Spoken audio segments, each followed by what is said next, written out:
सुंदर नाचने वाली नर्तकी, राज नर्तकी, जिसका नाम राधिका बताया गया, बड़ी खूबसूरत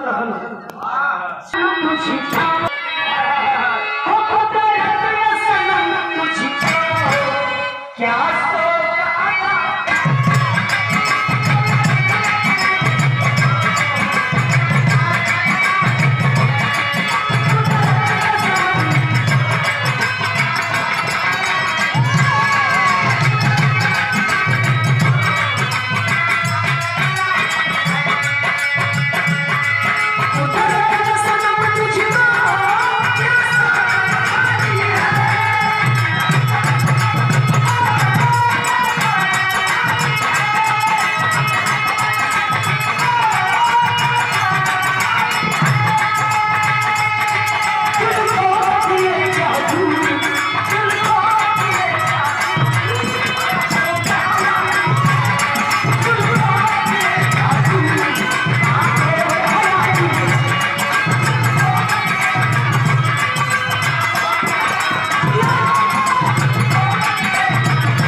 गौर करेंगे बाबूजी, इंसान के हमारे आपके सबके जीवन में एक दिन एक ऐसा समय आवाला बाबूजी, जब दिन कोई काम ना आया होगा, उस सबके जीवन में एक दिन समय आवाला।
कोई काम ना आता, एक लाख सवा लाख नाती घर रावण दिया न बाती।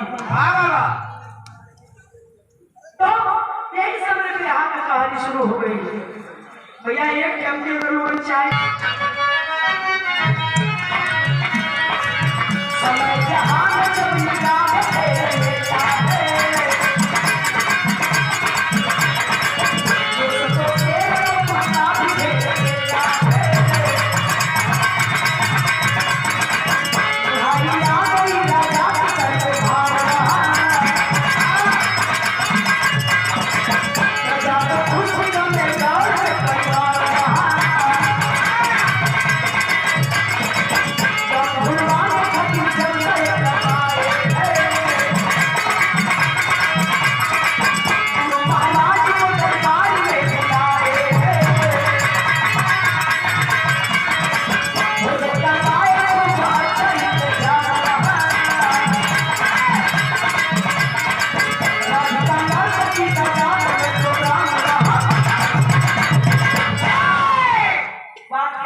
बाबूजी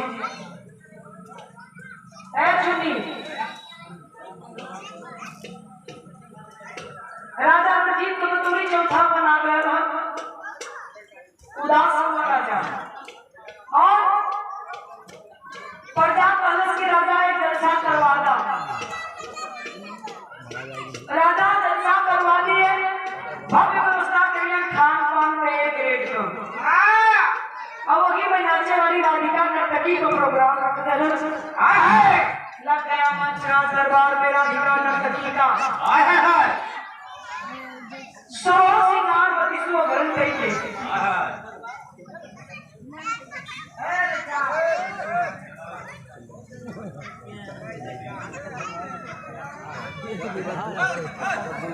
नाम के बोल के भगाई ना करो करे जैसे जाके खेलता सब बिरहा सीखत है तू ठेले तू मिली हां जे बोली ओके न मिली जे चुप रही ओके तू लड्डू ऊपर आई हो एक दुकान में से लेकिन जे चुप रही ओके मिली हां अब जे मुंह खोले से ओके लड्डू न मिली पहले एक क्यों होने देता है ना भैया एक क्यों होने देता पहले क्या खिंचा दे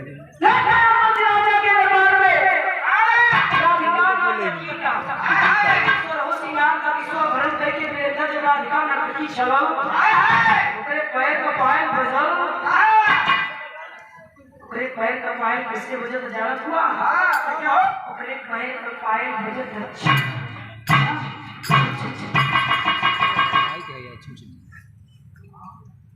जब पैर के पायल की आवाज लोग सुनत हुआ करे ताकत हुआ खबर हाँ का हेव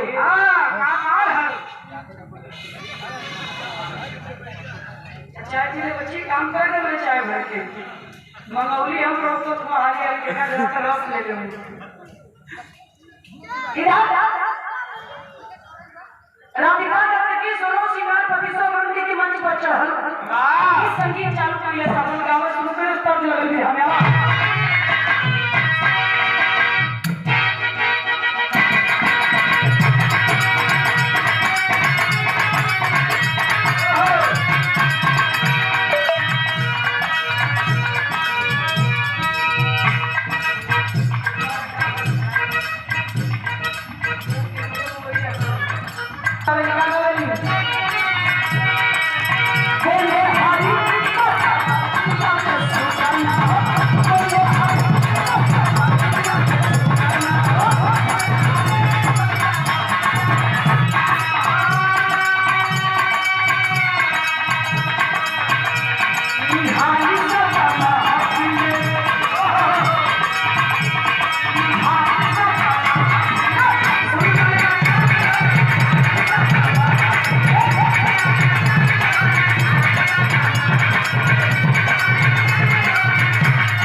मंत्री पूरा लोग भरल हो राधिका नर्तकी नाचे लगल गावे लगल नाचत गावत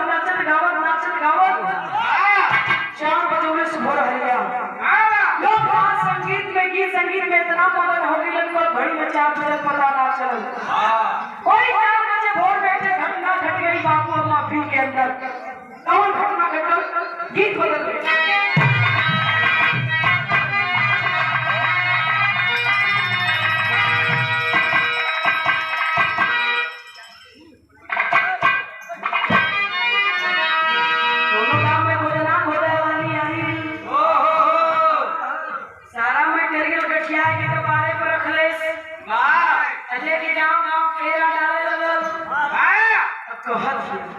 क्या कहला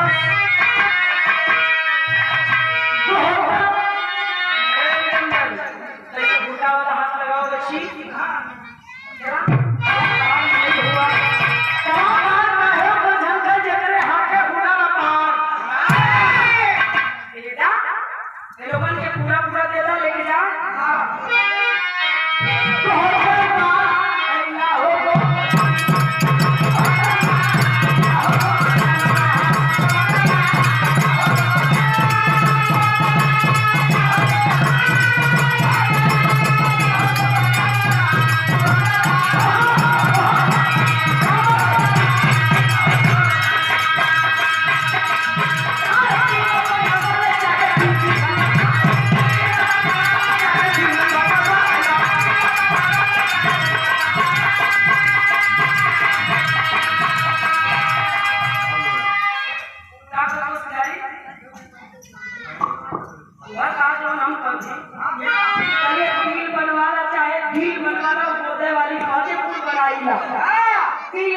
फूल जवन करूँ तवन बना दे ठीक है बजाओ सब ढेर करवा ठीक है चलो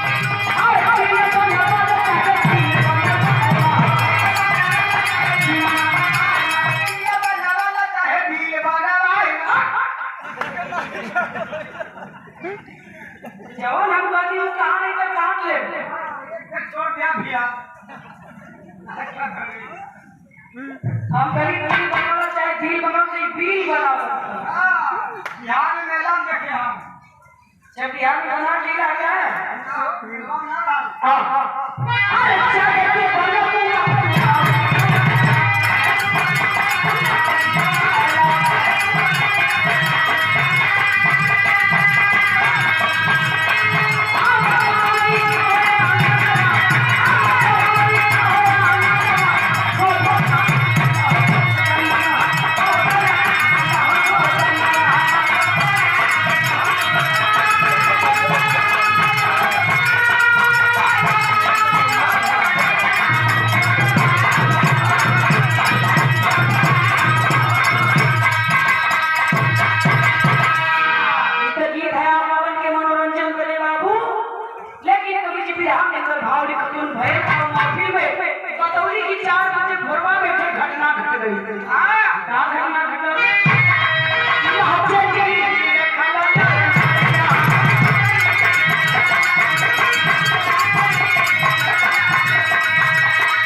एक लाइन बदल के गौरव तबचिया की जगावे बदे यही लाइन पर ओ महफिल में खुशहाल आकर ही एक लाइन पर मन बिहा ये लाइन कहाँ के लिए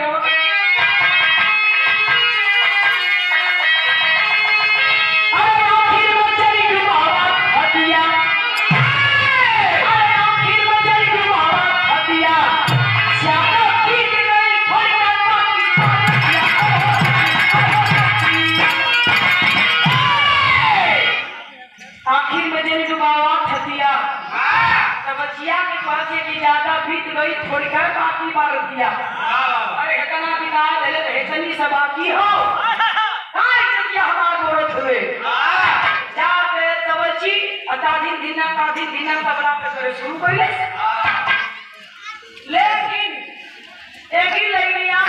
रिकॉर्डिंग कर रहे हो भाई? राजा का गुरु हाँ?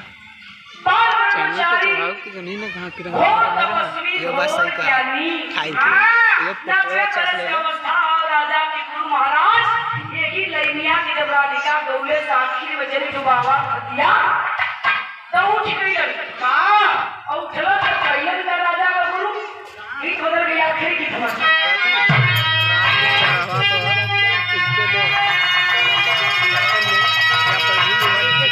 यह गीत बहुत प्यारा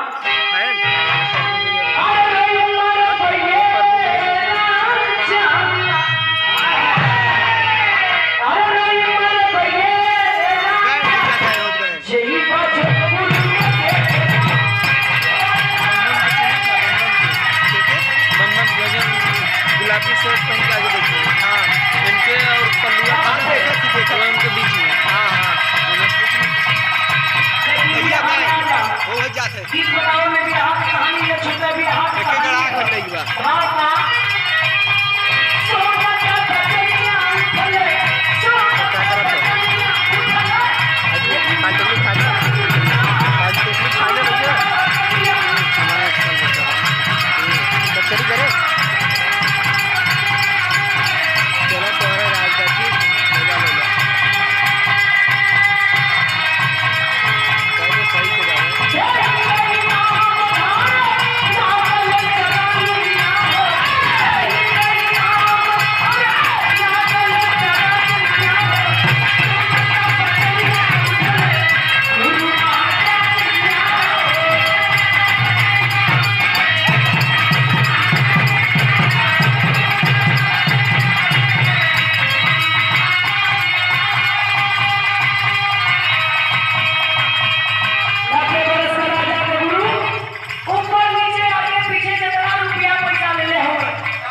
अब ये इतने पे नाम बना पुरस्कार देकर के वही नाचे वाली का पैरवा पकड़ लेना वो राजा का गुरु घोर ज्ञानी घोर तपस्वी आजीवन बाल ब्रह्मचारी नाचने वाली का पैर पकड़ लिए राजा के गुरु महाराज नौकरी सामने हो गई अब ये पैरवा पकड़ के रुकल ना हम लोग का हलन का अब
जवन गौरी है यही लैया एक बार आऊँ दोहरा एक बार आऊँ गाय दे पैसा कमलेश दोहरा मिटा जाता तेहराए दे हम ही के क्यों दे कहिए दोहरा दे तो दोहरा दे नाचने वाली राधिका नर्तकी गुरु महाराज के कहे अनुसार लाइन को दोहरा देती है अच्छा दोहरोले तो गुरु महाराज के लिए दिन आश्रम पे हमारे आगे के प्रोग्राम दे दे बड़ा बढ़िया कई गावत है राजा सिंहासन पर बैठल और रणजी कहीं हमार गुरु हवे जावा के न्योता तना लाइन के दोहरोलो कर पैर पकड़ेला कुल पैसा इनाम दे दे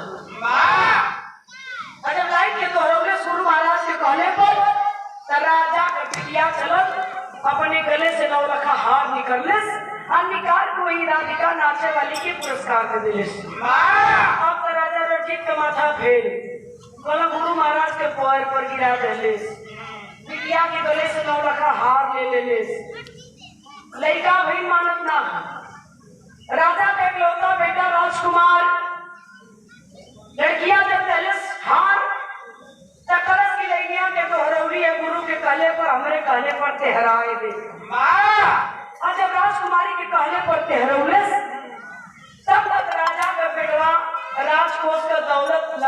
पानी की तरह ऊपर पर उठावे पानी की तरह तो बहाने लगा। गुस्सा में लाल राजा रणजीत आपा खो बैठे और कहते क्या करण मास्टर पापड़ से भाग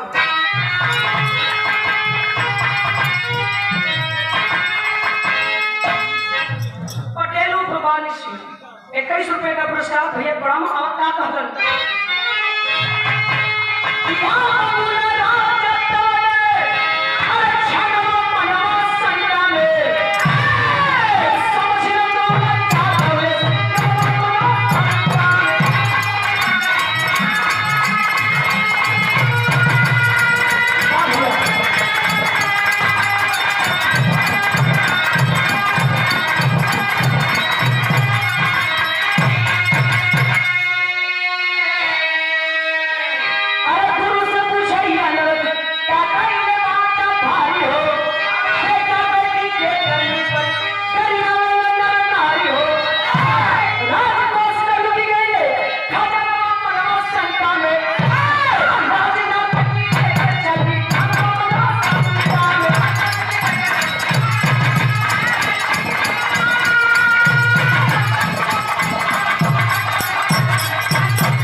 गुस्से में लाल हो गए। नाचने वाली नाच को बंद कर दे, बंद कर। एक नहीं काम करके तूने मेरे 90 वर्ष के गुरु को अपने पैर पर गिरा दिया। मेरी बेटी के गले से दोनों का हाथ उठ लिया। मेरे राजकोष के खजाने को खाली कर दिया तूने। क्या गाई है तूने? क्या गाया है तूने? मैं समझ नहीं पा रहा हूं कि इतने लोग तेरे पीछे दीवाने क्यों हो गए। आखिर ऐसा कौन सा तीर मार दिया तूने जो राजा रणजीत के पल्ले नहीं पड़ा। बंद करना चलाई जब गाय के गुरु के पैर पर गिरौली बिटिया का हार ले लिया राजकोष तो खजाना में लिया हो नहीं तो मतलब पता है आगे बढ़े नहीं तो नचिया बंद कर दे। लोग गलत कह रहे यार राजा नाच करो ना, राजा नचिया बंद करावत हवन। आखिर राजा गुस्साए काहे खुसुर खुसुर लोग करे लगल। बाप पड़ी वो नाचने वाली बाबूजी। राजा कला किसी के परिचय की मोहताज नहीं होती है और याद रखना राजा कभी किसी कलाकार का तिरस्कार मत करना। आपने गाने के लिए कहा मैंने गाया, आपने बंद करने के लिए कहा मैंने बंद कर दिया। आपके गुरु महाराज मुझे इनाम दिए, जिन्होंने दिया मैंने लिया। मैं किसी से जबरन तो नहीं ली। मैंने तो नहीं कहा था गुरु महाराज मेरे पैर पर गिर जाइए। इसमें मेरा क्या दोष है? और आपको जानना है कि मैंने क्या गाया है तो अपने गुरु महाराज से पूछ लीजिए। मैंने सुना है कि ये बड़े विद्वान हैं, तो आप इन्हीं से पूछ लीजिए कि मैंने क्या गाया है, क्यों मेरे पैर पर गिर पड़े। बहुत बड़ी नाचने वाली मायूस होकर के राजा के दरबार से चली जाती है। अब राजा रणजीत अपने 90 वर्ष के गुरु से पूछा तुरंत की बताओ नाचे वाली को पैरवा पकड़ लेला। अपने मर्यादा का तोरे तनिको ख्याल ना रहल तो कम से कम हमारे मर्यादा का ख्याल कैले होता। क्या नाचने वाली का पैर पकड़ लिया गुरु जी आपने? अरे जिस गुरु का राजा रणजीत पैर धो करके सुबह शाम चरना भी बना करके पीता हो, वो राजा का गुरु एक नाचने वाली का पैर पकड़ लिया। खल गई तुम्हार करता हमके खल गए। आंख से झर झर झर झर आंख चले लगल 90 वर्ष के बूढ़ा और गुरु महाराज का हाथ जोड़ करके कहलन किए राजा एक नाचे वाली के पैर पकड़ लेली तो के खल गए ना, लेकिन वो गौले से कहा तो कर गीत तोरे मतलब समझ में ना आया है। यही लिए मैंने की कली के भैया भगा था वो मनवा न करेगा और न चुप कराओ न विचार जाने और डिस्टर्ब हुई है।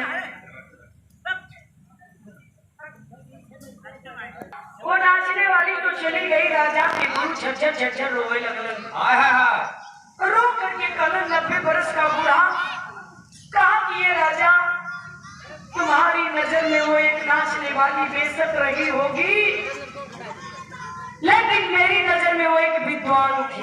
हाय हाय हाय नाचे वाली विद्वान कहिया से गुरुजी?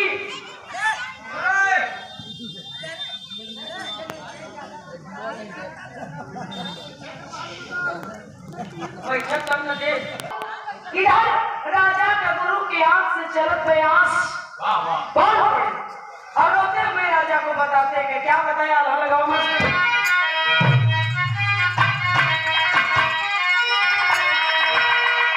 अरे लागले बतावे गुरु, लागले बतावे गुरु, ज्ञान सब कहानियां पढ़ो।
राजा के गुरु 90 बरस का हुआ बूढ़ा झरझर झरझर आंस गिरत में कर्म किए गुरु जी।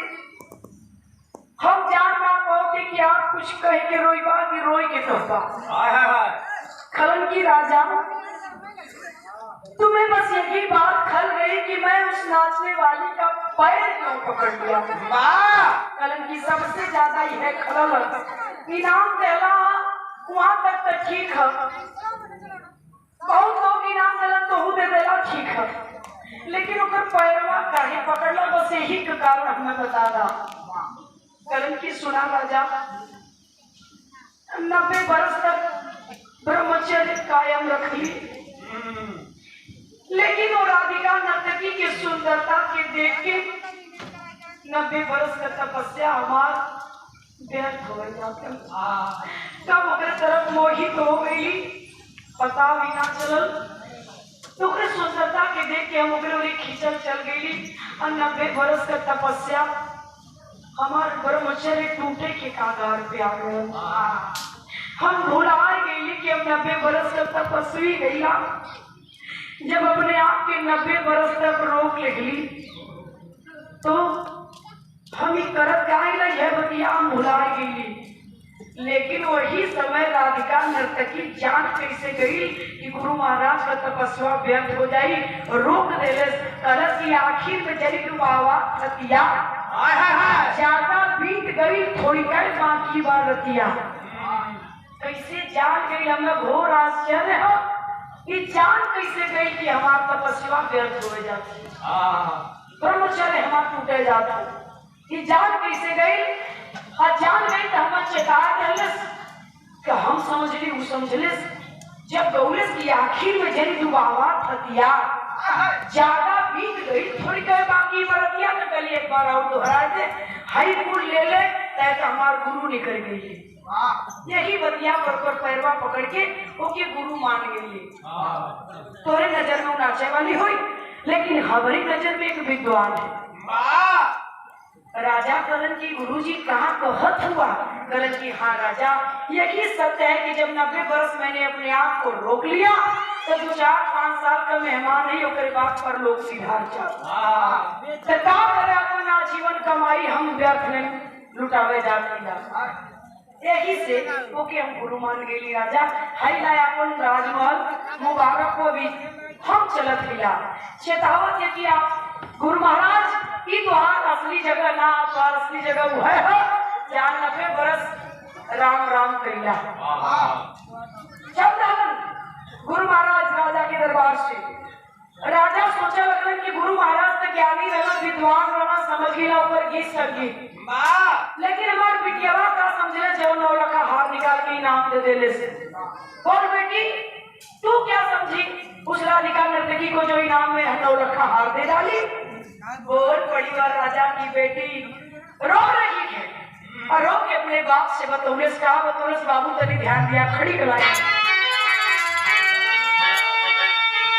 और वो छागुरु की राह से 101 रुपए का पुरस्कार बहुत बहुत बड़ा मावा।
इधर राजा के लड़किया बतावत छे कि ये पिताजी एक बाप हुआ बतावा बिटिया को उम्र तोरे कितना भइल।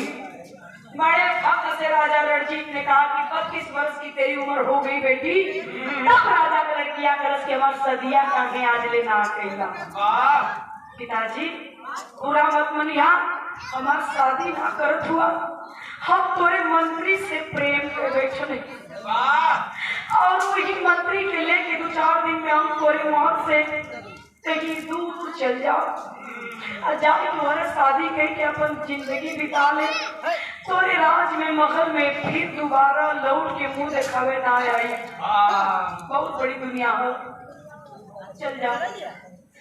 लेकिन ये तो हमारी इरादा रहा राधिका नर्तकी के गनवा सुने से पहले कर, लेकिन एक गनवा सुन के इरादा हमार बदल गया।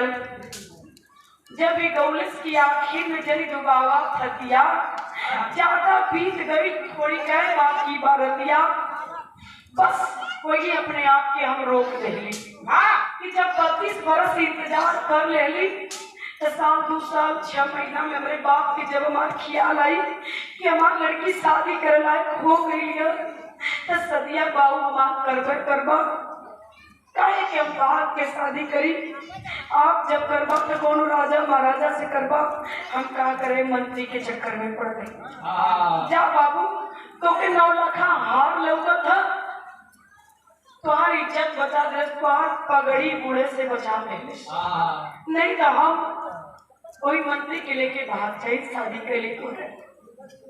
9 लाख हार में देखा तुम्हार मर्यादा बचा दे, सुनाचे वाली उहे देखा। राजा रणजीत ने कहा शाबाश बेटी, कल मैं ना वही नाचे वाली के शाबाशी दी, हाँ वही की वजह से हमारी इरादा बदल गए। राजा धीरे धीरे धीरे धीरे नॉर्मली होए लगलन, गुरु का बात सुनलन, बेटी का सुनलन, यहाँ से यहाँ तक पहुँचल हुआ।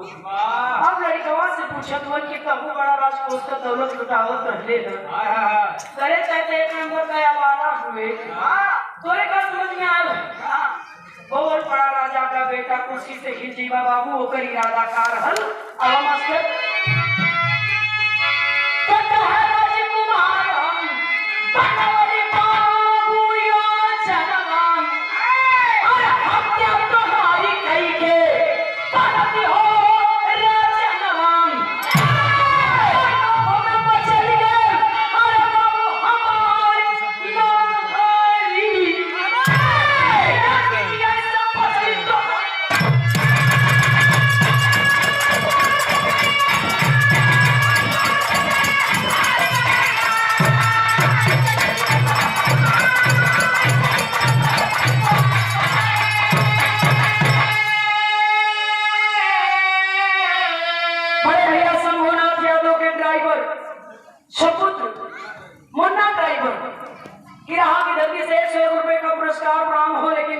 बाबूजी बहुत बड़ा इकलौता बेटा राजा रणजीत का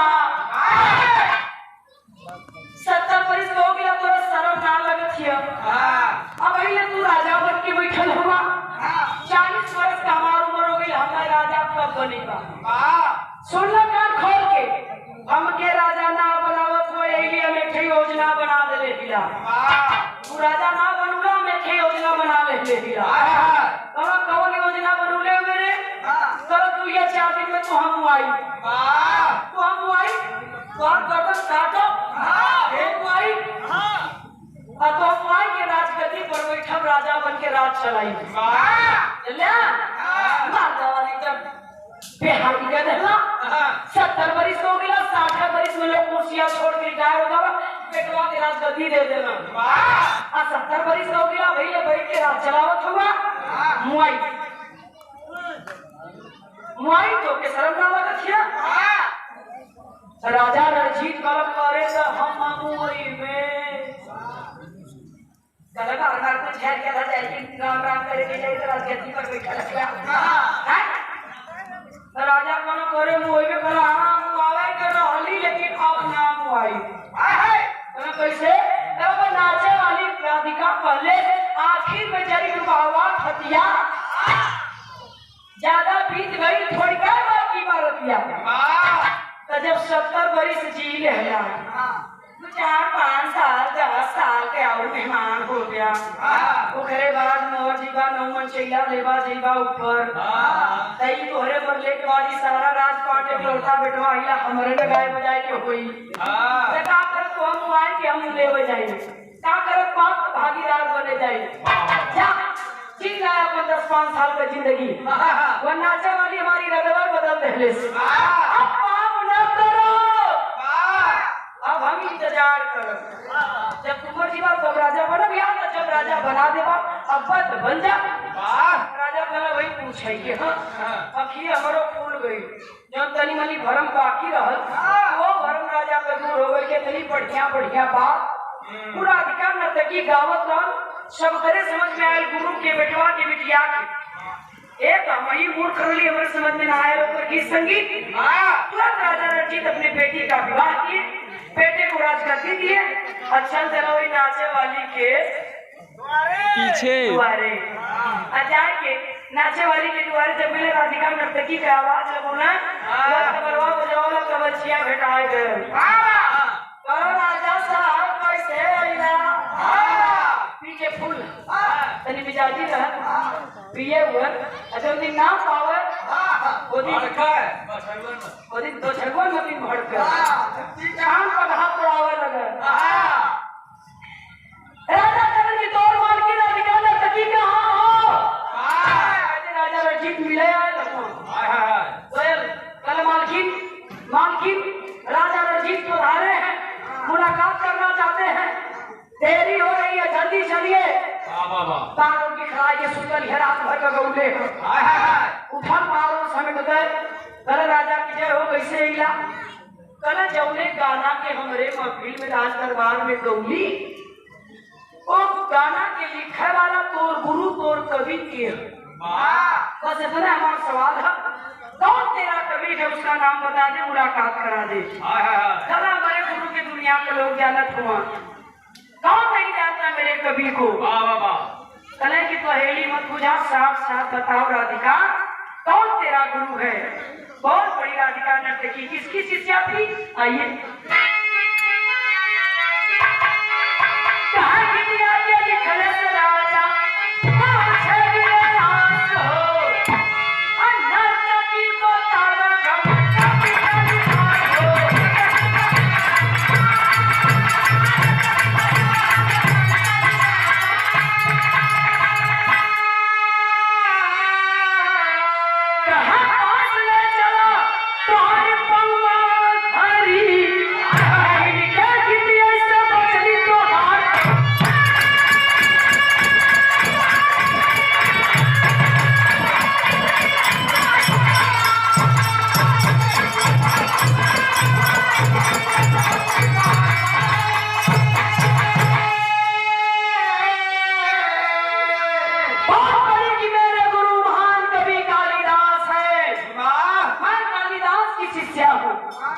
मुलाकात करा दे कहीं लेके कवि कालिदास के पैर पर गिर गईलन राजा रणजीत क्या चाहते हो। कवि कालिदास बोले क्या चाहते हो। करण की गुरुजी आपकी शिष्या ने मेरे भरे दरबार में ऐसी गीत गाया कि मेरे 90 बरस के गुरु को अपने पैर पर गिरा दिया इसने। ऐसी शिक्षा आपने इसे दिया है मैं तो कृतार्थ हो गया आजीवन इसका आभारी रहूंगा। कल चाहते क्या हो राजा अपनी इच्छा बताओ। कल माया की दुनिया को छोड़कर मैं आपकी शरण में आया हूँ कवि जी और चाहता यही हूँ कि आप मुझे अपना शिष्य बना लीजिए। माया की दुनिया को छोड़कर मैं अध्यात्म की दुनिया में आया हूँ और आपका शिष्य बनना चाहता हूँ। कवि कालिदास अपना शिष्य स्वीकार कर लिए राजा रणजीत छोड़ करके माया की दुनिया को आध्यात्मिक दुनिया में आ गए। यह है गीत संगीत का जादू। हजारों लाइन कवि लोग लिखलन हम लोग आपके बीच में गाइला एक लाइन भी अगर आप लोगों के समझ में कहीं आ गया तो जिंदगी संवर जाती है बाबूजी। यह है गीत संगीत कहानी खत्म खानदान का परिचय। गुरु बिहारी गुरु ब्रह्मा